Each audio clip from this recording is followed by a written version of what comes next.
देखो गाइज, मुझे पता है कि अगर आप लोग भी एक बजट में कोई बढ़िया टीवी ढूंढ रहे होंगे तो कहीं ना कहीं आपको भी डोर टीवी के बारे में पता चला होगा। और वैसे भी ये टीवी अभी इंडिया का first subscription based smart TV है। यानी कि आप सब्सक्रिप्शन लो और फिर कंटेंट देखो, और अगर सब्सक्रिप्शन नहीं है तो आप कंटेंट मत वॉच करो, लेकिन फिर भी इसे लोग बाय करेंगे क्योंकि इसका एक रीज़न है। ये टीवी जिस प्राइस रेंज में मिल रहा है वो भी 43 इंच साइज़ के साथ, प्लस में क्यूलेड पैनल मिल रहा है, जो कि एक प्लस पॉइंट हो जाता है, जो कि आपको उस बजट में कोई भी ब्रांड नहीं आपको प्रोवाइड करते हैं। तो क्यों ना लोग बाय करेंगे, क्योंकि थोड़ा बहुत सब्सक्रिप्शन ही लेना पड़ेगा तो क्या होगा, EMI समझ के चलेंगे उसको। खैर, ये जस्ट फॉर फन था। बट गाइज, मैं अपने जो ये अभी PC के ऊपर अभी बैठा हूँ इसलिए बिकॉज देखो, मैं अभी डोर टीवी के बारे में जानने की कोशिश किया और मैं सोचा कि क्यों ना आपको बताऊँ कुछ मैं अपना ओपिनियन भी कि आखिर क्या सीन है इस टीवी का।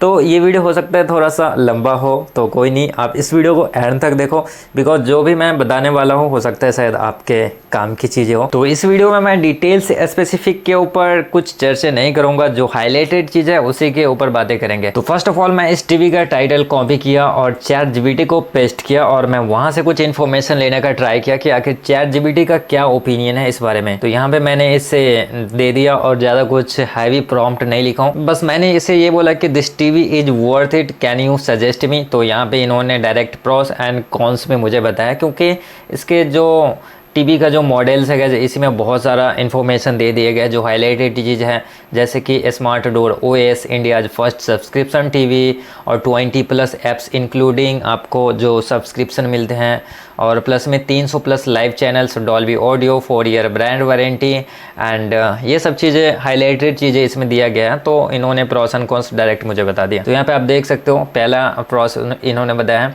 कि सब्सक्रिप्शन बेस्ड मॉडल, ओके, जो comes preloaded with 24+ apps like Prime Video, Disney Plus, Hotstar and G5, potentially saving your time and efforts in setup। जो भी आप सेटअप वगैरह करते हो, आप अलग अलग OTT में शिफ्ट होकर कंटेंट वॉच करने का या फिर डाउनलोड करना, इंस्टॉल करना, तो ये प्रोस में आता है कि आपको ये सब चीज़ें नहीं करना पड़ेगा बिकॉज ये आपको प्री इंस्टॉल्ड एप्स मिल जाएंगे। और यहीं पे इन्होंने बताया कि includes 300+ live TV channels, make it a unique option and code cutters. आपको 300+ लाइव चैनल्स मिल जाएंगे, जो कि इनफ है। अगर आप डिश टीवी से भी देखते हो तो जो आपके काम की चीज़ है उतना ही देखते हो, और वो सारा चीज़ आपको यहाँ पे मिल जाते हैं। प्लस आपको यहाँ पे डॉल्बी ऑडियो सपोर्ट मिल जाते हैं, जो कि ensure cinematic audio experience which ideal for movies and immersive content. जो भी आप कंटेंट वॉच करने वाले हो तो आप समझ ही गए हो कि आपको सिनेमैटिक ऑडियो एक्सपीरियंस मिलेंगे इस टीवी के अंदर। बाकी वारंटी को भी इन्होंने प्रोस के अंदर ही रखा है, जो कि 4 year brand warranty is significant benefit reducing long term maintenance concern. जो 4 ईयर का ब्रांड वारंटी है ये बहुत ही ज़्यादा होता है, क्योंकि आजकल किसी भी टीवी में मैं 4 ईयर का वारंटी तो नहीं देखा हूँ। मुझे फर्स्ट ऐसा टीवी दिखा जिसमें 4 ईयर का वारंटी मिल रहा है। साथ ही यहाँ पे QLED डिस्प्ले मिला है, जो कि offers vibrant colors, deeper contrast and better brightness compared to standard LED TVs। Because आप इस प्राइस रेंज में, जो भी इसका बजट है 10,000 कुछ रुपये में मिल रही है, इस प्राइस रेंज में आपको QLED टीवी तो नहीं मिलेंगे, और वो भी 43 इंच साइज में। तो कम से कम स्टैंडर्ड LED टीवी से तो बेटर आपको कलर से दिखाएंगे, डीपर कॉन्ट्रास्ट दिखाएंगे, जो कि आपके लिए एक बेनिफिट होने वाली है। पांचवा इन्होंने हाईलाइट किया है स्मार्ट फीचर्स के बारे में कि डोर OS मिल रहा है, कस्टम ऑपरेटिंग सिस्टम, जो आप खुद से कस्टमाइज भी कर सकते हो बहुत सारी चीज़ों को, और आपका ये यूजर फ्रेंडली भी होने वाला है, जो इंडियन यूजर्स के लिए एक न्यू एक्सपीरियंस मिलने वाली है। तो आई थिंक ये भी एक बेस्ट है। और जहाँ तक मुझे लगता है कि ये Fire OS जो है, मैंने एक वीडियो देखा था उसमें उन्होंने बताया था कि Fire OS से ही रिलेट कर रहा है, यानी कि सिमिलर है इसका भी ऑपरेटिंग सिस्टम। चलो अब कॉन्स पे नज़र डाल रहे हैं, क्योंकि यही चीज़ें मायने रखती हैं। सब्सक्रिप्शन डिपेंडेंसी, यानी कि if the subscription expire it might limit some functionality. अगर आपका सब्सक्रिप्शन एक्सपायर हो जाता है तो आप लिमिटेड चीज़ें ही देख सकते हो, लेकिन मैंने तो वीडियो में देखा था गाइस कि ये टीवी तो लॉक ही हो जाते हैं। आपको सब्सक्रिप्शन करना ही होगा, फिर आपके टीवी चालू होंगे। लाइक जैसे आप EMI पे कोई भी फ़ोन्स वगैरह लेते हो, और अगर आप टाइम पे नहीं करते हो, फ़ोन लॉक होते हैं, फिर पे करते हो तो फिर फ़ोन चालू होता है। Check the cost of the subscription after the trial period and ensure it fits your budget. भाई पहले इसका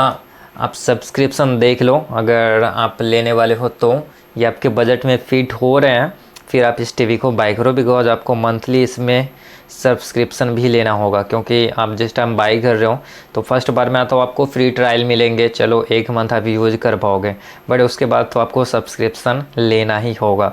लेकिन सबसे मेन फैक्टर्स ये आ जाता है ना कि आप सब्सक्रिप्शन ले भी लेते हो तो क्या वो टीवी ऐसे ऑफलाइन थोड़ी ना चलने वाले हैं, उसके लिए भी आपको एक वाईफाई की नीड होगी, जो कि यहाँ पे आप पीछे देख रहे हो अभी लगा हुआ है वाईफाई। इस टाइप के आपको एयर फाइबर लगाना होगा अगर आप विलेज एरिया से बिलोंग करते हो तो, और अगर आप सिटी में बिलोंग करते हो तो आप फाइबर वाले कनेक्शन होते हैं वो भी आप यूज कर सकते हो, तो उसका भी तो अलग से आपको पे करना होगा, यानी दोनों का आपको पे करना होगा। और जैसे कि आजकल जो भी टीवी आ रहे हैं, आई थिंक जितने भी टीवी आ रहे हैं सब में अगर स्मार्ट टीवी बाय कर रहे हो तो आप डायरेक्ट वाईफाई कनेक्ट करके आप कंटेंट तो वॉच कर ही सकते हो, लेकिन हाँ आपको सब्सक्रिप्शन लेना पड़ेगा वहाँ पे। तो वही इनका एक बिजनेस स्ट्रैटेजी है आई थिंक, कि आपको सारी चीज़ों का सब्सक्रिप्शन में कुछ परसेंटेज माइनस कर करके आपको एक ही जगह पे आपसे चार्जेस लिए जाएंगे और फिर सारे OTT प्लेटफॉर्म्स का आपको कंटेंट जो है वो आपको प्रोवाइड करेंगे, फिर आप उसे एंजॉय कर पाओगे। लेकिन प्रॉब्लम ये है गाइस कि इसमें नेटफ्लिक्स आपको देखने को नहीं मिलते हैं, और ना तो प्री इंस्टॉल्ड एप्स इसमें नेटफ्लिक्स है और ना ही आप अलग से इंस्टॉल भी कर सकते हो। तो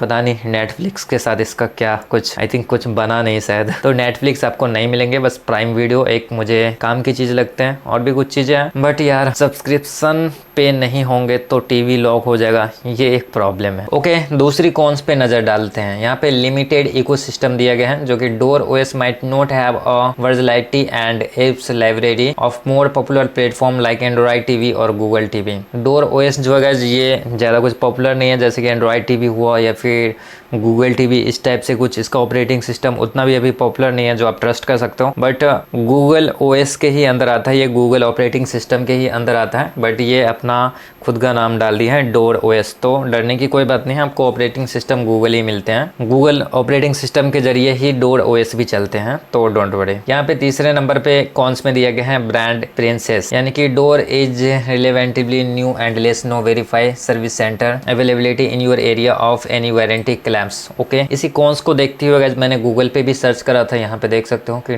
डोर टीवी सर्विस सेंटर, तो यहाँ पे इन्होंने कुछ टीवी रिपेयर शॉप का नाम सजेस्ट किया है जो कि मेरे एरिया में है, Hira computer and Rishi communication, but ये सब चीजें डोर का अपना नहीं है, ये कुछ अलग से टीवी शॉप है या फिर सर्विसेज है, उसी में ये शायद प्रोवाइड करेंगे जो भी है वो, क्योंकि अभी न्यू आया है तो इनको टाइम लगेगा अभी वो सब चीजें करने में। तो आई थिंक ये इतना भी ट्रस्टेड नहीं है, क्योंकि मैं यहाँ पे डोर टीवी कस्टमर केयर भी नंबर सर्च किया तो यहाँ पे देख सकते हो Dor TV customer care number आया ही नहीं यार। यहाँ पे देख सकते हो the customer care number is Dish TV, जो local call charges supply. Okay, ये डिश टीवी का कस्टमर केयर नंबर आ रहा है, ना कि डोर टीवी कस्टमर केयर का। तो मैं कैसे ट्रस्ट करूँ यार, मुझे ट्रस्ट नहीं हो रहा है, बिकॉज अगर इनका प्लान फेल हुआ तो यानी कि जो भी लोग बाय किए उनका गया भाई कटा। चलो कोई नहीं, फिर भी कुछ कौन से देखते हैं यार। परफॉर्मेंस भी पे भी इन्होंने बताया है कि the processor have hardware capabilities are not specified, ensure it can handle multitasking and 4K playback smoothly. Because देखो ये टीवी तो 4K है, इतना मुझे पता है, लेकिन आई थिंक 4K आपको रियल लाइफ जब आप चलाओगे तो 4K कंटेंट में कहीं ये लैग फील ना दे, क्योंकि 10,000 बजट में यार कौन उतना हार्डवेयर आपको उस टाइप की मिलेंगे जिसमें 4K कंटेंट भी स्मूथली चलेंगे। चलो कोई नहीं, इन द पेपर्स ये बता रहे हैं कि 4K कंटेंट चलेंगे, बट देखेंगे प्रैक्टिकली क्या होते हैं। और यहाँ पे रिकमेंडेशन में भी इन्होंने कुछ बताया कि dish TV is good option if you like the idea of plug and play entertainment system. ये टीवी गुड है अगर आप पसंद करते हो कि प्लग और प्ले एंटरटेनमेंट सिस्टम को, तो ये आपको प्रीलोडेड एप्स और चैनल्स भी प्रोवाइड कराते हैं, तो ये बेहतर हो सकता है आपके लिए। सो गाइस यहाँ पे तो मैंने चैट जीपीटी से पूछा कि क्या कुछ इनके बारे में वो सजेस्ट करते हैं, बिकॉज वो भी आपको सारी इन्फॉर्मेशन देख करके सजेस्ट करते हैं। और मैंने गूगल पे भी जितनी भी चीज़ें सर्च किया, कोई भी चीज़ें प्रॉपर तरीके से डोर के बारे में नहीं बता रहे हैं। हाँ, ये एक अलग बात है कि आपको 10,799 रुपये जो प्राइस दिखा रहे हैं, इस प्राइस रेंज में क्या ही चाहिए। अगर आपको एक QLED टीवी मिल रहा है वो भी 43 इंच साइज़ के, तो इनफ कह सकते हो अगर आप सब्सक्रिप्शन लेकर के देखना चाहते हो तो। लेकिन अगर मैं बाय करूँ गाइस, तो जैसे कि मैं एयर फाइबर लगा हूँ, तो मुझे एयर फाइबर के अंदर ही कुछ जो सब्सक्रिप्शन है वो ऑलरेडी मिले हैं। जैसे कि यहाँ पे आपको मैं दिखा सकता हूँ, इसमें कुछ 12 ऐप्स का सब्सक्रिप्शन मिला है, Sony LIV premium and Hoichoi Discovery plus, Disney plus Hotstar, G5 premium हाँ मुझे पता है कि इसमें अमेज़ॉन प्राइम वीडियो और क्या बोलते हैं नेटफ्लिक्स नहीं है अवेलेबल, बट बहुत सारे ऐप्स मुझे यहाँ पे भी मिल जाते हैं। तो अगर मैं वो कंटेंट वॉच करना चाहूँ तो मुझे जो वाईफाई का रिचार्ज मैं करूँगा तो उसी में मुझे वो प्लान मिल रहे हैं। तो मैं अगर ये टीवी बाई कर रहा हूँ तो मुझे इसके लिए अलग से टीवी का भी सब्सक्रिप्शन लेना होगा, साथ में वाईफाई की भी सब्सक्रिप्शन लेना होगा, दोनों फिर प्लस होकर के ज़्यादा हो जाएंगे। लेकिन हाँ कोई नहीं, इसके लिए भी डोर टीवी ने कुछ ऑप्शन दिए हैं, जैसे कि मैंने यहाँ पे पढ़ा था कि अगर आप इसे कस्टमाइज़ करते हो अपने अकॉर्डिंग कि आप कौन से प्लेटफॉर्म कौन से चीज़ें वॉच करना चाहते हो, कितने OTT ऐप्स को, तो उस हिसाब से मैं आपको यहाँ पे दिखा देता हूँ। हाँ, review your subscription, choose from customise plans of your starting at 299 month. तो अगर आप अपने हिसाब से कस्टमाइज़ करके चूज़ करते हो OTT प्लेटफॉर्म्स को तो मिनिमम आप 299 पर मंथ में कंटेंट वॉच कर सकते हो। यानी कि अगर आपको सिर्फ और सिर्फ प्राइम वीडियो का ही कंटेंट देखना है तो उस अकॉर्डिंग ये प्राइस जोड़ करके आपको सब्सक्रिप्शन दिखाएंगे और आप उतना ही का रिचार्ज करोगे तो आप कंटेंट वॉच कर पाओगे। यानी कि ज़रूरी नहीं है कि आपको 799 का रिचार्ज जो है वो कराना ही होगा और फिर आप देखोगे, ऐसा भी कुछ सिस्टम नहीं है। तो ये भी एक अच्छी बात है कि जिनके पास पैसे नहीं है ज़्यादा या फिर जो लिमिटेड कंटेंट को ही डेली वॉच करते हैं तो वो क्यों 799 वाला प्लान ले, वो 299 में भी काम चला सकते हैं। लेकिन अगर आप 799 का प्लान लेते हो तो आप सारे OTT प्लेटफॉर्म्स को एक साथ एंजॉय कर सकते हो 1 मंथ के लिए, अगर आपके घर में इंटरनेट की सुविधा है तो। और प्लस में एक प्रॉब्लम यही है कि नेटफ्लिक्स नहीं मिलता है, लेकिन फ़िलहाल ये ज़्यादा दिन इसका टीवी का लॉन्च किया हुआ नहीं हुआ है। तो यहाँ पे देखते हैं कि कितने लोगों ने बाय किया। तो बहुत सारे लोग यहाँ पे बाय करके रेटिंग्स भी दिए हैं, जिसमें इसका रेटिंग काफ़ी अच्छा है। पिक्चर में 4.5 एंड साउंड में 4.6, कनेक्टिविटी में 4.2 मिला है और डिलीवरी एंड इंस्टॉलेशन में 4.0 मिला है, जो कि बहुत सारे लोग यहाँ पे thank you for amazing gift, value for money, it's amazing experience with it, बहुत सारे लोग यहाँ पे अच्छे अच्छे रिव्यू दिए हैं इस टीवी का। बट मैं बताऊं कि मैं रियल लाइफ में तो इस टीवी को यूज़ नहीं किया हूँ, जो मैं डायरेक्ट आपको रिकमेंड करूँगा। लेकिन मुझे लगता है कि ये इसका बिजनेस स्ट्रैटेजी है जो कि अपने टीवी को जल्दी से जल्दी फैलाना चाहते हैं इंडियन मार्केट के अंदर। तो ये उनका कुछ यूनिक आइडिया है और अलग टाइप के आइडियाज़ हैं, जिससे बहुत सारे लोग इस टीवी को बाय करेंगे और फिर जानेंगे। और अगर अच्छा चला तो ये डेवलप करता जाएगा ये ब्रांड और ऐसे ही लॉन्च करते जाएंगे इसी टाइप के कुछ प्लान्स के साथ, new new TV models. Okay, फिलहाल तो मुझे एक ही टीवी देखा और एक ही साइज में है 43 इंच में, जो कि QLED पैनल के साथ आता है। और एक चीज़ और मुझे अच्छा लगा कि 10,999 में आपको 300 निट्स ब्राइटनेस मिलता है, जो कि काफी अच्छा है। साथ ही पैनल में IPS पैनल दिए गए हैं। साथ ही एक और चीज मुझे बहुत ही ज्यादा बढ़िया लगा कि इसमें ऑडियो फीचर्स की बात की जाए तो 40 वोट का स्पीकर यूज किया गया है, डॉन फियरिंग स्पीकर है, 2 स्पीकर यूज किए गए हैं पर स्पीकर, 20 वोट का स्पीकर है, डॉल्बी ऑडियो का भी सपोर्ट है। तो 10,000 के प्राइस के अकॉर्डिंग आपको इनफ मिल रहा है, जो साउंड क्वालिटी भी आपको मिलेंगे वो इनफ है। बिकॉज जो टीवी मैं यूज़ कर रहा हूँ सोमी का, वो टीवी मैंने उस टाइम 21 के में बाय किया था और उसमें 24 वोट स्पीकर ही मिला था, जो मुझे ठीक ठाक लगता है अपने रूम के अकॉर्डिंग। लेकिन इसमें 40 वोट आउटपुट मिल रहा है, तो यानी कि मेरी टीवीज़ को ये डायरेक्टली बीट कर देगा बहुत ही सिंपल तरीके से। तो इस प्राइस के अकॉर्डिंग अगर देखा जाए तो क्या ही चाहिए आपको 10,799 में। अगर इस अकॉर्डिंग देखते हो तो अगर आप ये देखते हो कि आपका एक स्ट्रेस होगा कि टीवी का सब्सक्रिप्शन लेना है और उसको टाइम टू टाइम रिचार्ज करना है, नहीं तो लॉक हो जाएंगे, आपके बजट का इशू हो सकता है, तब तो ये आपके लिए टीवी नहीं है। लेकिन जो लोग OTT कंटेंट वॉच करना चाहते हैं, लाइव टीवी चैनल से देखना चाहते हैं, वो भी 4K में, तो वो लोग ले सकते हैं इस टीवी को। बिकॉज सारे चीज़ का अगर आप सब्सक्रिप्शन देखते हो और सारे चीज़ का जो 1 मंथ का सब्सक्रिप्शन होता है, जितने भी OTT इसमें आपको मिल रहा है 24 प्लस, आई थिंक 24 मिल रहा है, तो सारे 24 OTT ऐप्स का सब्सक्रिप्शन जो होता है मंथली चार्जेस, उसको अगर आप एक जगह पे रखते हो और फिर आप कैलकुलेट करते हो तो वहाँ पे शायद ज़्यादा हो जाएंगे। बिकॉज 799 में तो आपको इतने सारे OTT का सब्सक्रिप्शन नहीं मिलेंगे। हाँ, मुझे इतना पता है कि सारे OTT प्लेटफॉर्म्स जितने भी मिल रहे हैं वो सारे लोगों के लिए काम का नहीं है, बट फिर भी जितने ही मिल रहे हैं उतने ही इनफ है। बिकॉज आप स्विच भी तो हो सकते हो कभी कभी, बिकॉज ज़रूरी नहीं है कि आप एक ही OTT कंटेंट का मज़े ले रहे हो। आप अपने टीवी से डिफरेंट एक्सपीरियंस के लिए तो ये सब चीज़ें करोगे ही कि चलो भाई अगर सब्सक्रिप्शन मिला ही है तो क्यों ना स्विच होकर के देख लेते हैं कि उस OTT में क्या मिल रहा है, उस OTT प्लेटफॉर्म्स में कौन सा कंटेंट मिल रहा है। और हो सकता है कि आपका फेवरेट भी बन जाए या फिर मज़ा भी आए आप लोगों को वो वॉच करके।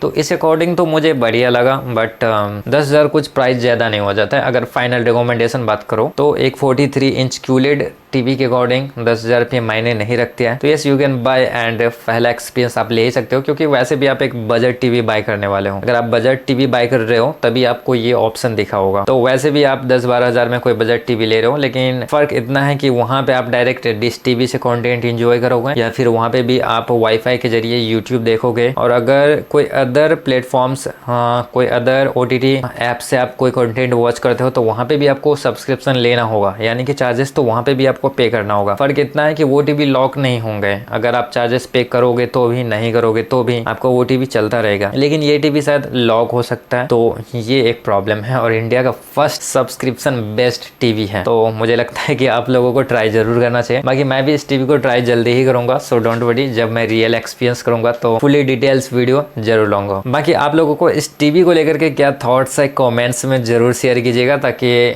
मैं नेक्स्ट वीडियो पे भी काम करूँ इस टीवी के बारे में, बिकॉज मुझे भी इंटरेस्टिंग सा लग रहा है इसका फीचर्स वगैरह देख करके। तो कोई नहीं, आप कमेंट्स फटाफट करो एंड ये वीडियो आपको इन्फॉर्मेटिव एंड हेल्पफुल लगा तो लाइक्स जरूर कीजिए। और हमारे इस चैनल पे स्मार्ट टीवी से रिलेटेड ऐसे कंटेंट आते रहते हैं, तो सब्सक्राइब करना नहीं भूलिएगा।